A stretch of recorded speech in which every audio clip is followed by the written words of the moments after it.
This route takes you to a bar out in the desert, Nellie E Saloon, better known as the Desert Bar, about 3 hours from Phoenix and not far from Parker, Arizona, which sits on the Colorado River. We've been talking about this run for over a year, lining up schedules, waiting for the right weekend, and when we finally found the time, we locked in the plan and made it happen.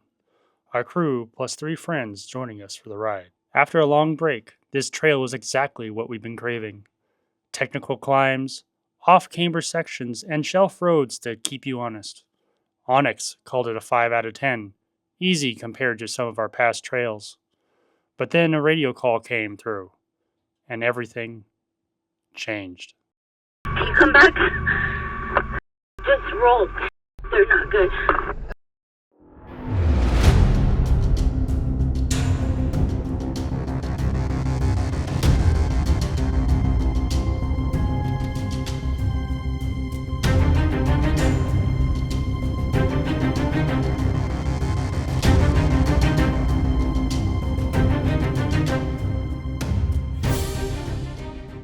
Good evening.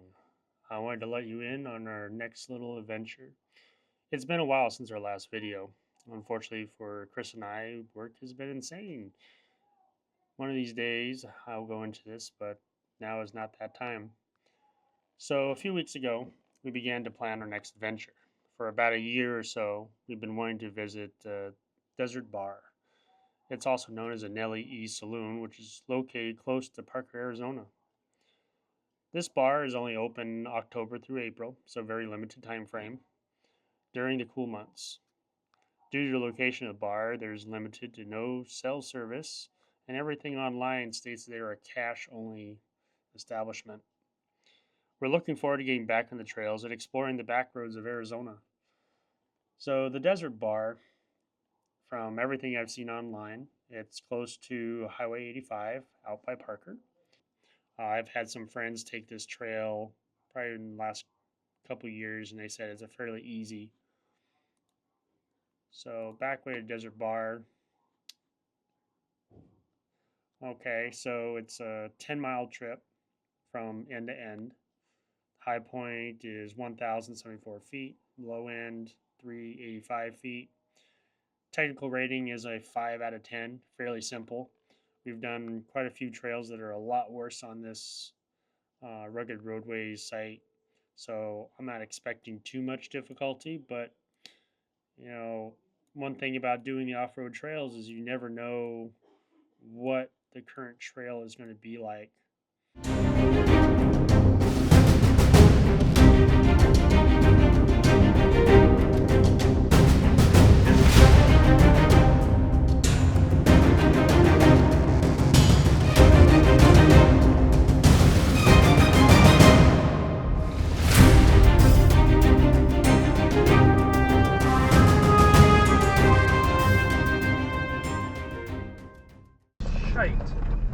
What? This is how we had. Hey, let me go up first, Chris. I thought we were leaving. I didn't think Riker could do this. Mama? She hung back. This is the only way to get up there. Yeah. How do people know about this place then? It's an off-roader's place.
Our adventure began with my mom behind the wheel of the 4Runner, taking on a steep climb at the start of the trail.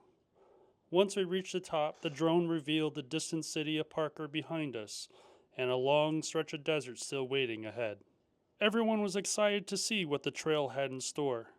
The weather was good, the vehicles were ready, and for the first few miles, everything was going exactly as planned.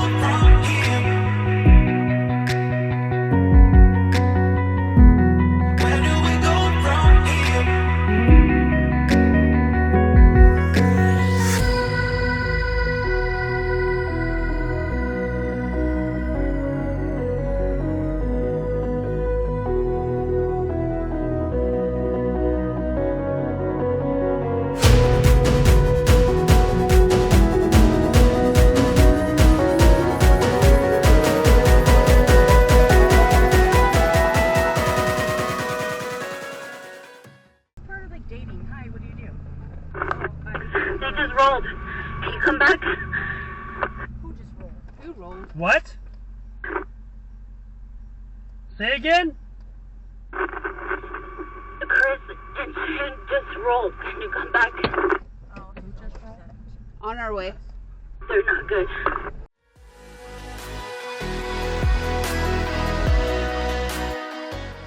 As Chris and Chang descended the steep section of the trail, the ATV took a bad line and rolled off the right side of the road into a thick thorn-covered brush.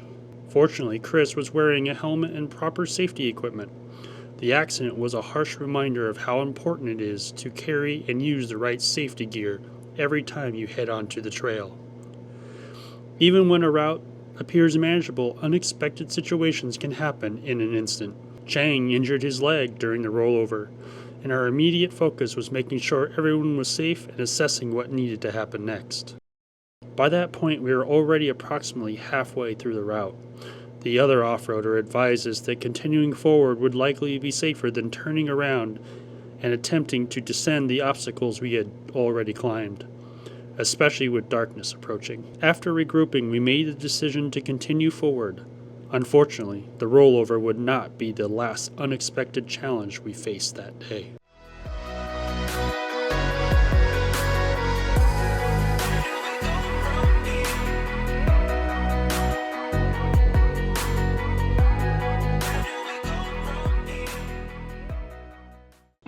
After a long, slow climb toward what appeared to be the highest point of the trail, we finally reached the top. Far below, the desert bar came into view, a welcome sign that we were getting closer to our destination. While we stopped at the summit, I noticed several plaques secured to the mountainside. They were memorials dedicated to the people who had lost their lives along the trail. After the rollover earlier that day, those plaques carried a much heavier meaning. They were a grim reminder on how quickly an off-road adventure can turn tragic, and what could have happened to us, but fortunately did not.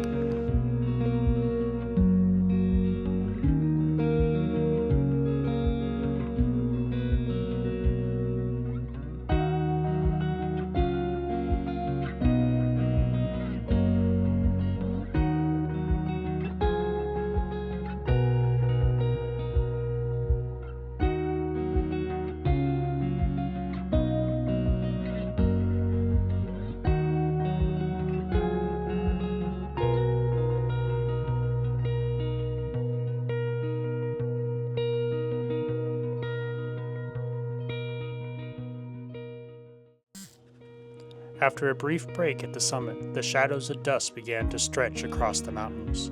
With daylight quickly fading, it was time to continue down the trail toward the desert bar.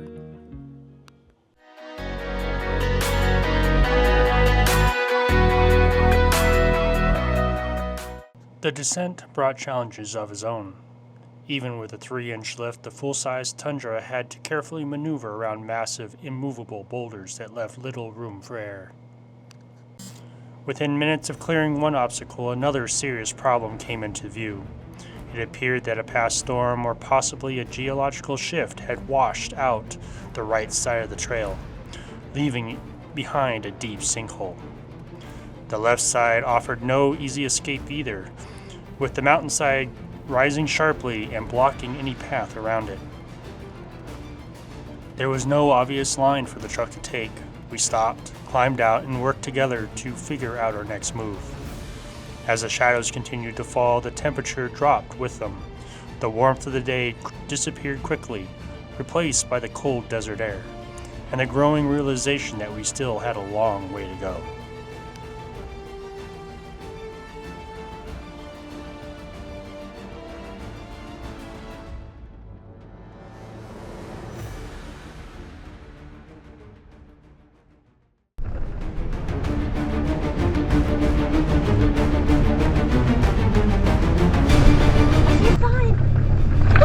I see street signs. I see street signs.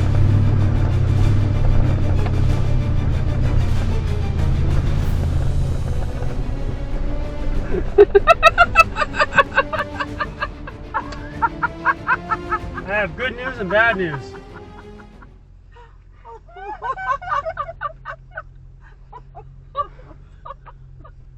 Hey, we made it. To almost 3 hours late. What's the bad news? Just the meal? I can handle that. We made it! Does everybody want to take a picture for posterity? We can't hear what you're saying. Do you want to take a picture for prosperity?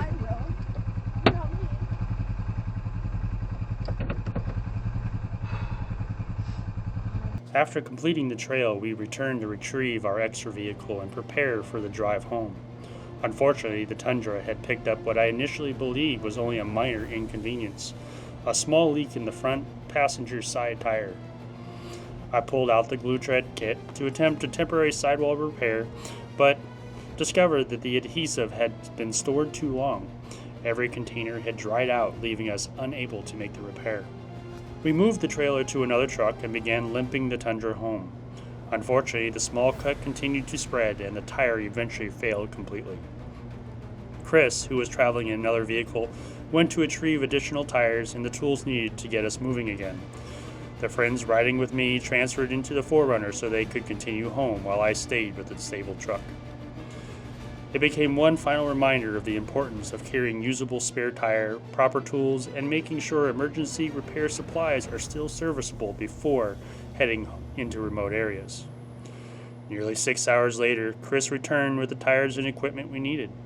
The road home was long, but the adventure was finally over. The trail tested our equipment, our judgment, our patience, but every challenge left us better prepared for the next rugged roadways.